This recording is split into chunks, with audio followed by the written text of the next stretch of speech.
Притихнаха дворове, пусти са ниви, вятър разнася старини криви.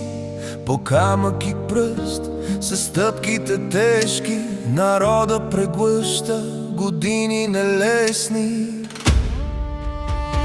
Черна е нощ на родна земя, светулки са хора по бледа искра, но дълбоко в пръста, под болка и страх, се ражда отново забравен глас. Планината помни клетвите стари, реки носят спомени, тихи пожари.